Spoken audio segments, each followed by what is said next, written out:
ప్రభువైన యేసు క్రీస్తు యొక్క అతి పరిశుద్ధ నామంలో మీ అందరకు అమలాపురం హౌసింగ్ బోర్డు క్రీస్తు సంఘము మరియు కాకినాడ బాపూజీ నగర్ క్రీస్తు సంఘముల తరపున సత్య సువార్త అనే మా సువార్త కార్యక్రమాలకు స్వాగతం తెలియజేస్తున్నాను.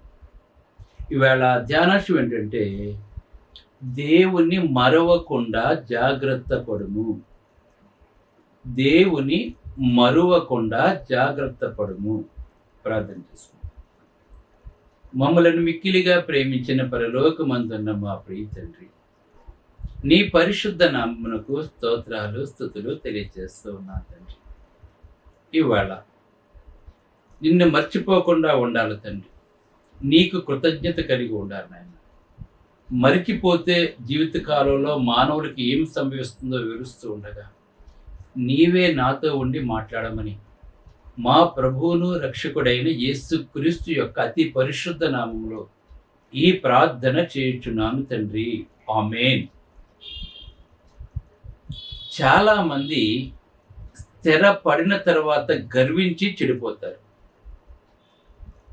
పేదరికంలోను అనారోగ్యంలోను ఉన్నంత కాలము కూడా దేవుని వెంబడిస్తారు, దేవుని అనుసరిస్తారు, దేవుని అందరి భయభక్తులు కలిగి జీవిస్తూ ఉంటారు. ధనం ఎప్పుడైతే పెరుగుతూ ఉంటుందో, వారు సమాజంలో ఎప్పుడైతే హెచ్చరించబడుతూ ఉంటారో అటువంటి వారు చాలామంది దేవునికి దూరం అయిపోతున్నారు. ఒకవేళ నువ్వు దేవుని మర్చిపోతే ఏమి సంభవిస్తుందో ఈ ప్రసంగం ద్వారా నేను మీకు తెలియజేస్తున్నాను. 2వ దినవృత్తాంతములు 12వ అధ్యాయము 1 నుంచి 6 వచనాలు, 9 నుండి 10 వచనాలు కనుక మనం చూసినట్లయితే ఇక్కడ సొలొమోను యొక్క కుమారుడైనటువంటి రెహబాము గురించి వ్రాయబడింది. ఇక్కడ 12:1 మొదటి దినవృత్తాంతములు 2వ దినవృత్తాంతములు 12:1 చూసినట్లయితే రెహబాము రాజ్యము స్థిరపడి తాను బలపరచబడిన తరువాత అతడును ఇశ్రాయేలు అందరును యెహోవా ధర్మశాస్త్రమును విసర్జించిరి అని ఉందండి. ఇక్కడ గమనించండి. ఇక్కడ ఎప్పుడైతే రాజ్యం స్థిరపడిందో, తను ఆర్థికంగా ఎప్పుడైతే బలపరచబడ్డాడో అప్పుడు అతనును ఇశ్రాయేలీలందరూ కూడా యెహోవా ధర్మశాస్త్రాన్ని విసర్జించారు. కానీ దైవగ్రంథం ఏం చెప్తుంది? యెహోవా ధర్మశాస్త్రమును దివారాత్రములు జ్ఞానించేవాడు ధన్యుడని చెప్పి మనకి కీర్తన గ్రంథంలో వ్రాయబడింది. వీళ్ళు యెహోవా ధర్మశాస్త్రమందు ఆనందించడం మానేసి ఈ లోక సంబంధమైన సంగతులతో ఆనందిస్తూ ఉన్నారండి. వీళ్ళు రాజు అలాగే ఉన్నాడు, ఇశ్రాయేలు ప్రజలందరూ కూడా అలాగున్నారు. అప్పుడు రెహబాము యొక్క 5 సంవత్సరాలు చక్కగా ఉన్నారండి, ఎటువంటి ఇబ్బంది లేకుండా. రెహబాము యొక్క 5వ సంవత్సరం 2వ వచనం, ఐగుప్తు రాజు షేషకు ఏం చేశారంటే 1200 రథాలతోనూ 60,000 గుర్రపు రౌతులతోనూ యెరూషలేము మీదకి వచ్చాడండి అతను.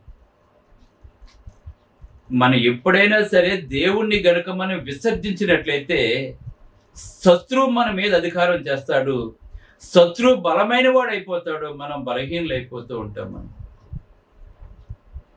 ఇక్కడ బలవంతుడిగా ఉండవలసినటువంటి యోధారాజు ఈవేళ బలహీనుడైపోయాడంటే దానికి కారణం ఏంటంటే యెహోవా ధర్మశాస్త్రమును విసర్జించుట.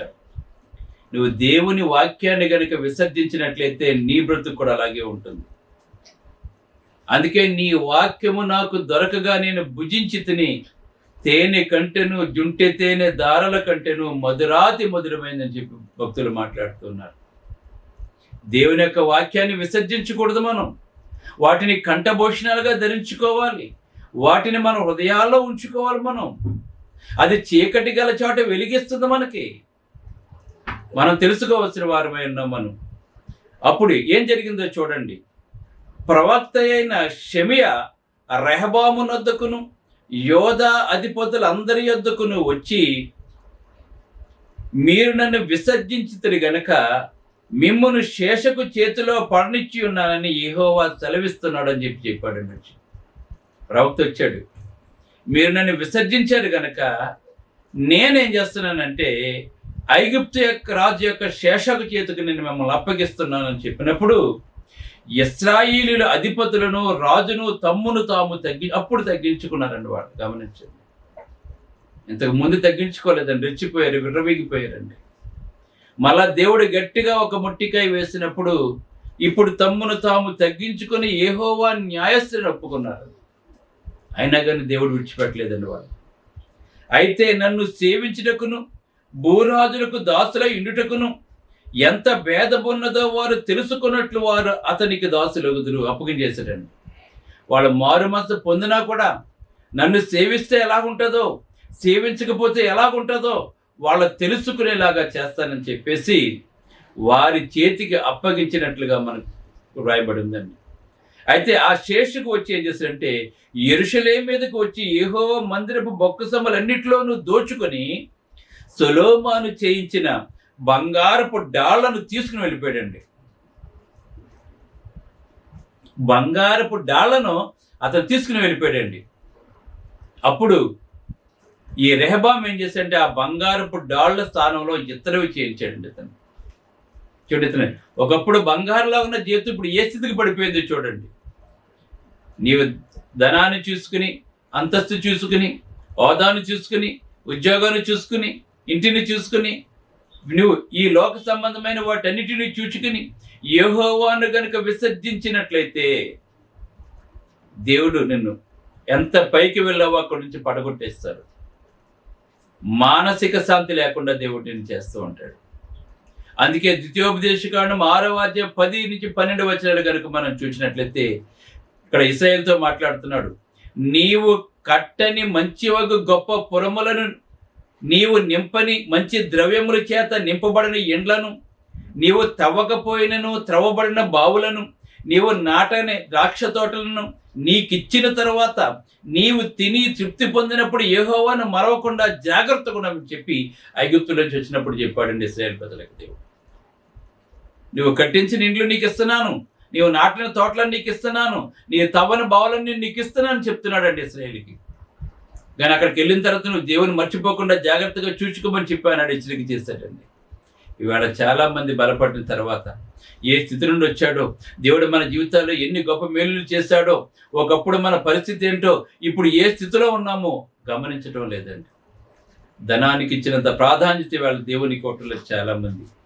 అందుకే ద్వితీయోపదేశకాండం 8వ అధ్యాయం 12, 13, 14 వచనాలు చూసినట్లయితే మంచి ఇండ్లు కట్టించుకొని వాటిలో నివసింపగా నీకు వెండి బంగారములు విస్తరించి నీకు కలిగినదంతయు వర్ధిల్లినప్పుడు, మనిషి ఎప్పుడు చెడిపోతాడో తెలుసండి, మంచి ఇల్లు కట్టించుకొని ఆ వెండి బంగారంతో ఆ ఇల్లు నింపబడినప్పుడు, మంచి వస్తువులతో నింపబడినప్పుడు, అతడు బాగా వర్ధిల్లినప్పుడు నీవు మనసును మదించి నీ దేవుడైన యెహోవాను మర్చెదవేమో చెప్తున్నాడు దేవుడు.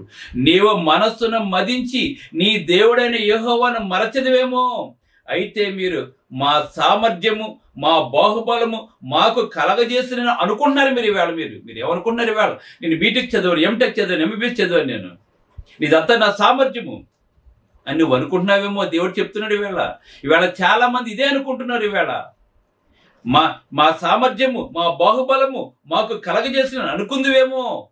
ఇవాళ 99% మంది అలాగ అనుకుంటున్నారండి ఇవాళ. అయితే దేవుడు చెప్తున్నాడు, మీరు భాగ్యము సంపాదించుకున్నట్టుకే ఎవరండి మీరు భాగ్యము సంపాదించుకుంటకే మీకు సామర్థ్యము కలగజేసిన వాడు ఆయన అని చెప్తున్నాడు అండి. ఇవాళ నీకు ఆ జ్ఞానాన్ని ఎవరిచ్చారు? ఆ తెలివితేటలు ఎవరిచ్చారు? ఆ జ్ఞాపక శక్తి ఎవరిచ్చారు? నువ్వు కార్యాలు చేయడానికి శక్తి నీకు ఎవరిచ్చారు? దేవుడు అడుగుతున్నాడు. మీరు భాగ్యము సంపాదించుకుంటకే మీకు సామర్థ్యము కలగజేసిన వాడు యెహోవా అని చెప్పి ఇక్కడ దైవలేఖనం తెలియజేస్తున్నాను. దేవుడు లేకుండా నువ్వు చేశానని చెప్పి అనుకుంటున్నావు, నీ తెలివితేటలని చెప్పి నువ్వు అనుకుంటున్నావు. అన్యులు అనుకుంటారు అలాగా, కానీ క్రైస్తవుడు అయితే అలా అనుకోకూడదండి. దావీదు అంటున్నాడు, గొర్రెల దొడ్లోంచి నన్ను పిలుచుకున్నావు తండ్రి, ఇశ్రాయేలు సింహాసనం మీద కూర్చుని పెట్టావు తండ్రి, నా ప్రాణమా యెహోవాను సన్నుతించమని మాట్లాడుతున్నాడు. మనము కూడా ఎంత ఉన్నతమైన స్థితిలో ఉన్నా కూడా అలాగే దేవుని స్తుతిస్తూ ఉండాలి. మరణ పర్యంతము నమ్మకంగా ఉండాలి మనం. ఇవాళ చాలామంది నమ్మకంగా ఉండట్లేదండి. స్థిరపడిన తర్వాత చెడిపోతున్నారు ఈవేళ. భ్రష్టత్వం వైపు వెళ్ళిపోతున్నారు ఈవేళ. భిన్నమైన మార్గంలో వెళ్ళిపోతున్నారు ఈవేళ. నీకు కూడా ఈ రెహబాముకి ఎటువంటి గతి పట్టిందో నీకు కూడా అటువంటి గతే పడుతుంది, గుర్తుపెట్టుకోండి. ఇశ్రాయేలు ప్రజలకు ఎటువంటి గతి పట్టిందో నీకు కూడా అదే పడుతుంది, గుర్తుపెట్టుకోండి. అందుకే హోషేయ గ్రంథం 13వ అధ్యాయం 6-8 చూసినట్లయితే, తరువాత వారికి మేత దొరకగా వారు తిని తృప్తి పొంది గర్వించి నన్ను మరచిరి అని మాట్లాడుతున్నాను. ఇక్కడ ఆహారం లేనప్పుడు దేవుడు ఆహారం ఇస్తే తిని తృప్తి పొంది గర్వించిరి, కాబట్టి వారికి నేను సింహము వంటి వాడినైతే నేను మాట్లాడుతున్నాడు. ఇంతవరకు గొర్రెపిల్లగా ఉన్నటువంటి దేవుడు ఇప్పుడు నీకేమనిపిస్తున్నాడు? ఇప్పుడు దేవుడు సింహము వంటి వాడినైతే చిరుతపులి మార్గములో పొంచి ఉన్నట్లు నేను వారిని పట్టుకొని పొంచి ఉన్నానని చెప్తున్నాడు అండి. నువ్వు నా మాట వింటలేదు కదా. సింహం ఎలాగైతే పొంచి ఉంటుందో, చిరుతపులి ఎలాగైతే పొంచి ఉంటుందో, నేను కూడా అలాగే పొంచి ఉన్నాను. పిల్లలు పోయిన ఎలుగుబంటి ఒకరి మీద పడినట్లు నేను వారి మీద పడి వారి రొమ్ముని చీల్చివేతును. ఆడ సింహము ఒకరిని మింగివేయినట్లు వారిని మింగివేతును. దుష్ట మృగము వారిని చీల్చివేయును. అంటే ఇప్పుడు మృగాలు చేయలేకపోవచ్చండి. నీకు తర్వాత నీ సమస్యలు, నీ శోధనలు, నీ వ్యాధులు నేను ఈ విధంగానే చీల్చేస్తాయి. బ్రతుకంటే నీకు అసహ్యం కలుగుతుందండి. ఎందుకు అలా కలుగుతుంది నీకు? నువ్వు దేవుని విసర్జించావు. జీవము గల దేవుని విడిచిపెట్టేశావు. నువ్వు సత్యాన్ని విడిచిపెట్టేశావు. నువ్వు ప్రభువైన యేసుక్రీస్తు నీ గురించి చేసిన త్యాగము, ఆయన కార్చిన రక్తము, ఆయన నీ కొరకు నా కొరకు ఏ విధంగా అవమానింపబడ్డాడో, తండ్రి దగ్గర గొప్ప భాగ్యాన్ని విడిచిపెట్టి తను ఎలాగైతే తగ్గించుకున్నాడో, ఇవన్నీ మర్చిపోతున్నాం మనం. ఇవన్నీ మర్చిపోతాం. యేసుప్రభు చేసిన త్యాగాన్ని మర్చిపోతున్నాం. ఆయన మన మీద చూపించిన ప్రేమను మర్చిపోతున్నాం. వేళ మనం దేవుడు లేని జీవితాన్ని జీవిస్తున్నారు. ఈవేళ నామకార్థ క్రైస్తవులు ఉన్నారు చాలామంది. కనుక మనమైతే అలా ఉండకుండా, యేసు ప్రభు దేవుడు లోకాన్ని ఎంతో ప్రేమించి తన అద్వితీయ కుమారునిగా పుట్టిన వాని విశ్వాసం ఉంచి ప్రతి వాడును నశింపక నిత్యజీవం పొందినట్లు ఆ యేసు క్రీస్తుని దేవుడు మనకు అనుగ్రహించాడు. తండ్రితో సమానంగా ఉండవలసినటువంటి వాడు మన కొరకు రిక్తుడైపోయాడు. స్వరూపమైన సొగసైన లేకుండా అయిపోయింది మన ప్రభువైన యేసు క్రీస్తు. మన పాపను విడుదల చేయడానికి వచ్చాడు. తన స్వరక్తం ఇచ్చి సంపాదించాడు సంఘాన్ని. ప్రతి ఆదివారం ఆత్మతో సత్యముతో ఆయన ఆరాధించాలి, సమాజంగా కూడుకోవాలి. జనముల్లో ఆయన చేసిన గొప్ప కార్యాలు మనం వివరించాలి. అప్పుడు దేవుడు సంతోషిస్తాడు. అప్పుడు నీ జీవితం వెలుగ్గా ఉంటుందండి. నీకు చీకటి అనేది తెలియదండి. అందుకే 100వ కీర్తనలో మాట్లాడుతున్నాడు, కృతజ్ఞతాస్తుతులు చెల్లించుచు ఆయన గుమ్మములలో ప్రవేశించమని మాట్లాడుతున్నాడు. కనుక ప్రతి నిత్యము కూడా దేవుని స్తుతిస్తూ ఆయన చేసిన ఉపకారాలు దేనిని కూడా మర్చిపోకుండా నా ప్రాణమా యెహోవాను స్తుతించమని చెప్పి దావీదు ఎలాగైతే దేవుని గుర్తించాడో మనం కూడా అలాగే చేద్దాం. ప్రభువైన యేసుక్రీస్తు చేసిన త్యాగాన్ని మర్చిపోకుండా ఉందాం. ప్రతినిత్యము దేవునితో నడుద్దాం, దేవుని సంతోషపెడదాం. ఎవరైతే దేవుని సంతోషపెడతారో వాళ్ళను మళ్ళా తిరిగి దేవుడు సంతోషపెడతాడు. దేవుడిని దుఃఖ పెడితే నిన్ను మళ్ళా దేవుడు దుఃఖ పెడతాడు. ఒక మనుషుడు ఏం విత్తును ఆ పంటకు వస్తావు. కనుక మంచిని విత్తు, మంచిని ప్రార్థన చేస్తాం. పరిశుద్ధుడు అయిన తండ్రి, పరలోకమందున్న దేవ, నీ పరిశుద్ధ నామమునకు స్తోత్రాలు తండ్రి. కృతజ్ఞత లేని వారు అయిపోతున్నారు తండ్రి, మర్చిపోతున్నారు తండ్రి. దేవుడు చాలా మేమైతే అలా ఉండకుండా ప్రభు నీవు చేసిన మేళను బట్టి నీకు ఎల్లప్పుడూ స్తుతులు తెలియజేస్తూ నీ కుమారుడు చేసిన త్యాగాన్ని జ్ఞాపకం చేసుకుంటూ తండ్రి, ఆ శిలువ రక్తంలో మేము పాలు పంచుకుంటూ తండ్రి, అనేక మందికి ఆ శిలువను కూర్చున్న వార్తను ప్రచురపరుస్తూ తండ్రి మా జీవన యాత్రలో ముందుకు నడిపించమని, మా సేవ యొక్క సరిహద్దులు విశాలపరచమని, ఈ వాక్యమైన ప్రతి కుటుంబాన్ని పేరు పేరు వసన బలపరిచి కృతజ్ఞత కలిగి జీవించి నీ వల్ల అనేకమైన దీవులను పొందేలా చేయమని క్రీస్తు యేసు నామములో ఈ ప్రార్థన చేయుచున్నాను తండ్రి, ఆమేన్. మీ అందరికీ బ్రదర్ జార్జ్ రాజు వారా, church of Christ, housing board, Amalapuram, near KIMS medical college, Konaseema district 538201. Mobile number 9848730355, 92933174174. Email ID georgerajuvara@gmail.com. Website www.helpingforpoor.com.